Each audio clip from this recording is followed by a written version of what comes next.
kakinya udah nggak sekolah itu. Ya kalau pas memang lagi butuh. Kasar, tetap dihitungnya kasar, tetap bisa, cuma kasar. Pakai yang lebih kental. Kalau misalkan mengakalin orang itu mau jual mobil, tapi mesinnya kasar. Yang bandel, awet, spare part-nya gampang misalnya. Yang nggak lain, yang nggak bukan.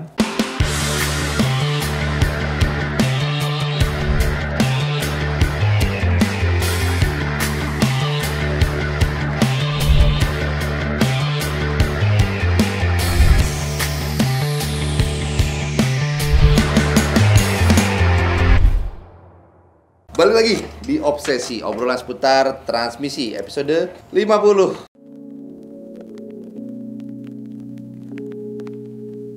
Kembali lagi bersama saya Arya dan Bapak kita, Bapak Freddy. Gimana kabarnya kok? Mantap. Nah, jadi buat teman-teman yang punya pertanyaan seputar percintaan, romansa, rumah tangga, dan permobil-mobilan khususnya, tulis aja di kolom komentar dengan hashtag obsesi. Nanti akan kita bahas di video-video selanjutnya. Oke kok, tanpa berlama-lama lagi kok. Dari Muhammad Lutfi 8276, hashtag obsesi. Izin tanya kok, mending mana Avanza New 2023 dan Stargazer? Dari segi perawatan mesin dan maticnya, yang lebih bandel durability-nya, awet dan spare part-nya. Terima kasih. Ini kan dua-duanya mobil baru nih. Iya. Tahunnya masih muda ya. Yang satu CVT, yang satu IVT. Mesin sama matic bandel mana? Belum tahu. Sejauh ini Avanza belum pernah ada yang Iya. bongkar di sini untuk yang transmisi, apalagi Stargazer, ya kan? Belum ada yang masuk juga. Mungkin karena memang masih pegangan bengkel resmi. Nah itu tadi, karena ini tahunnya pun masih muda kan. Biasa matic kalau mau ada masalah pun biasa ya 5 tahun ke atas lah ya. Kita baru bisa lihat. Yang bandel, awet, spare part-nya gampang misalnya. Yang nggak lain, yang nggak bukan. Jawabannya. Ya kan? Kalau Hyundai bukannya, gue takutnya Hyundai dulu kan sempat memang populer ya. Tapi habis itu kan mulai agak tenggelam. Spare part itu akan agak susah. Nah ini kan mulai naik lagi nih. Hyundai mulai naik lagi. Mobilnya pun cakep-cakep yang sekarang ini. Iya. Itu desainnya tuh Desainnya beda lah bagus. sama mobil-mobil di Fitur-fiturnya Jepang. juga Oke oke. banget. Ini pertama kali gue tertarik sama mobil Hyundai. Hyundai apa kok? Hyundai Creta yang N-Line. Oke loh.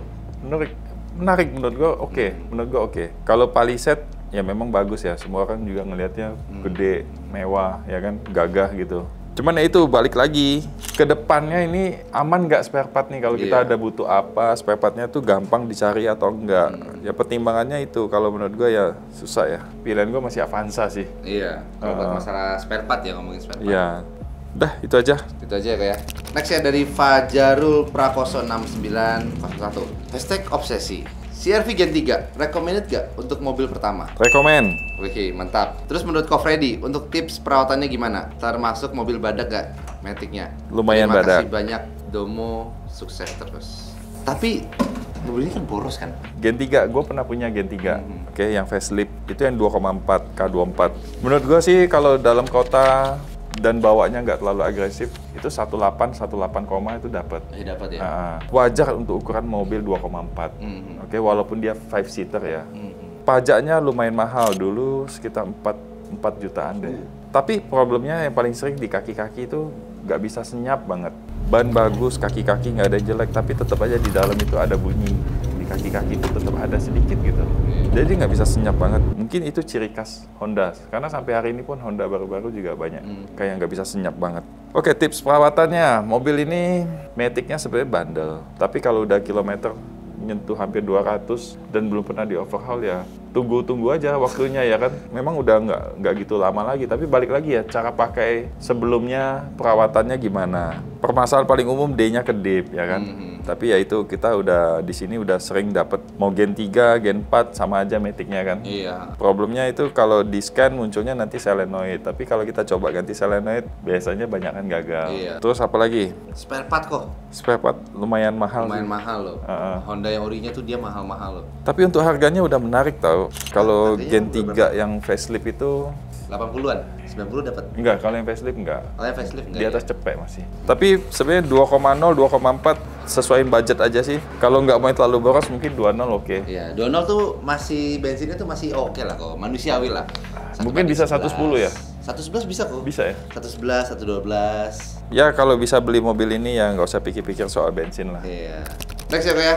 Dari @Bram Ferdinand Saragi. Anda Saragi. Hashtag obsesi. Ko Freddy dan Kang Arya. Kenapa baiknya manggil gua Kang ya sekarang ya? Padahal lu nggak pernah ada logat Sunda kan? Iya, padahal aku nggak pernah ngomong perasaan paling cuma teh, iya nggak sih? Karena orang Bogor kali ya, benar-benar.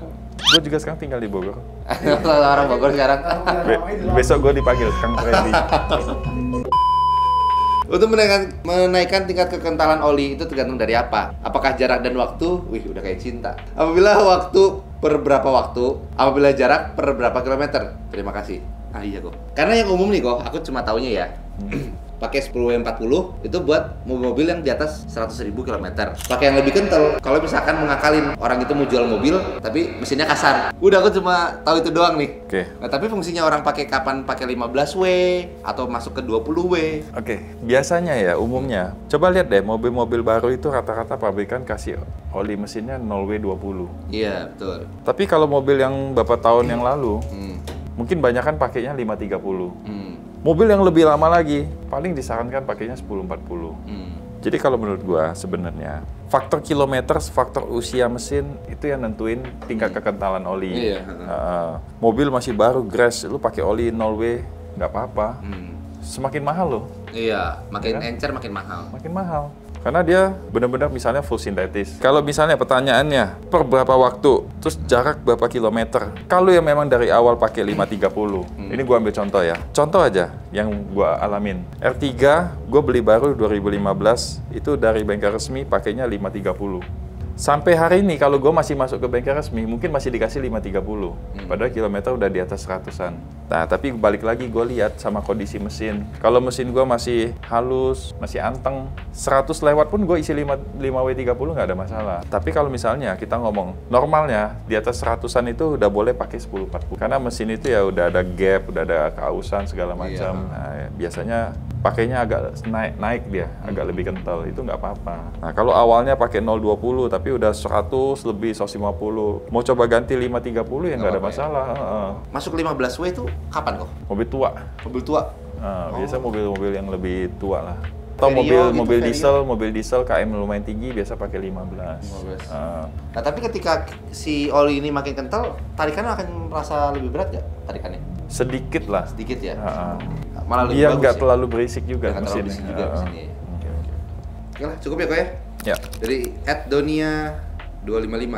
Hashtag obsesi. Apa iya CVT Honda tidak bisa digas di atas RPM 3000? Masa sih? Meskipun itu ngegasnya diurut. Saya user CVT Honda dari awal beli nggak pernah digas di atas 2500 RPM. Nah, coba lo yang jawab dulu. Kalau buat teman-teman yang penasaran ya, teman-teman bisa cobain sih di mobilnya sendiri. Karena mobil Honda CVT itu di RPM 4000 tuh gasnya langsung diputus. Limiter kan. Tapi sebenarnya kalau di atas 3000 ya masih bisa sih. 3000 harusnya masih bisa sih kalau. Iya. Tapi itu udah sadis banget, langsung kita injeknya dalam banget itu.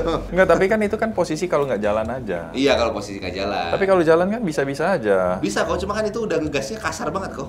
Kakinya udah nggak sekolah itu.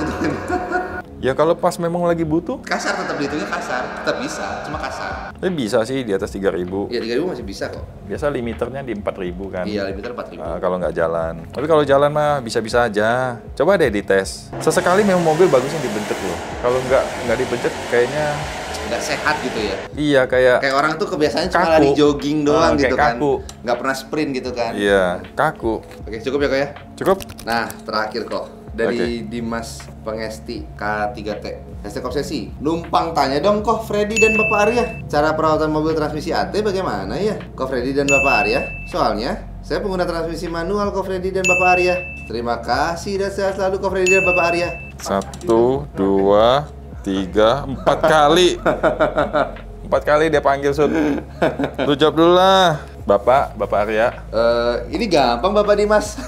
Bapak Dimas. Gampang sih perawatan mobil Matic, apa sih cuma oli, filter. Selebihnya yang jangan lupa kita lupakan kok. Perawatan mobil Matic itu cara penggunaan. Karena kita belum ada nih buku panduan bagaimana cara menggunakan mobil Matic yang benar. Betul tidak Bapak? Nah, cara penggunaan mobil otomatis ya udah orang suka-sukanya. Wah, enak nih, udah nggak perlu main kaki kirinya, udah nggak perlu ngatur kopling, udah semuanya diatur lah sama si ECU itu kan. Tapi waktu masih mobil mati, AT masih oke kok, bener nggak? Ya mau dibejek-bejek kayak gimana ya mobilnya masih kuat.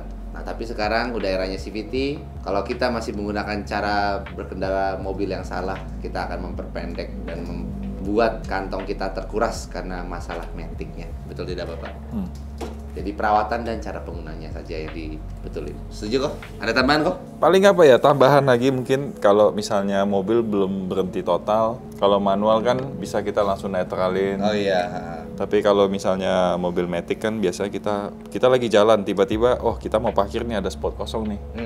Begitu kita maju miring langsung mundur gitu. Nah ini waktu proses maju dan untuk gigi mundurnya ini pindahnya harus berhenti total. Bertahap. Baru pindah. Karena apa? Gigi di dalam transmisi itu berputar ke arah sebaliknya. Kaget kan? Loh, Stres dia nanti. iya, stres. Transmisinya stres. Iya, stres. Terus kalau parkir juga usahakan masuk ke N dulu, rem tangan, baru nanti pindah ke P.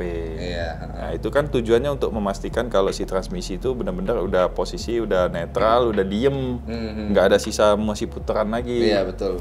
Udah lah, cukup ya kok ya. Udah cukup. Cukup. Oke, jadi buat teman-teman yang punya permasalahan mobil matic, langsung aja datang ke Domo Transmisi Pusat di Kelapa Gading. Atau teman-teman yang punya, yang teman-teman yang tinggal di daerah sekitar Tangsel, teman-teman bisa langsung aja datang ke Domo Transmisi yang ada di Bintaro. Dan buat teman-teman yang tinggal di daerah sekitar Jawa Barat, Bandung, teman-teman bisa langsung datang ke Domo Transmisi Padalarang. Jaraknya cuma 40 menit dari kota Pakai Bandung. bahasa Sunda dong coba. Untuk yang Bandung. Kaku. Kita habis ketawa-ketawa soalnya kaku. Dan terakhir Lontar. Kita juga udah ada nih di Domo Transmisi di Lontar. Jadi buat teman-teman yang tinggal di daerah sekitar Jawa Timur, Mojokerto, Bondowoso, Kediri. Nah, teman-teman gak usah takut. Ada masalah matic, mau perawatan matic, langsung aja datang ke Domo Transmisi Lontar. Dan jangan lupa juga Obsesi buat teman-teman yang punya permasalahan seputar mobil, perawatan, per mobil secondan, langsung aja tulis di kolom komentar dengan hashtag Obsesi. Udah, paling itu aja ya kok ya. Jangan lupa like, comment, dan subscribe YouTube Domo Transmisi, dan jangan lupa juga untuk follow Instagram kita dan TikTok juga di Domo Transmisi. Domo Transmisi Dokter Matic.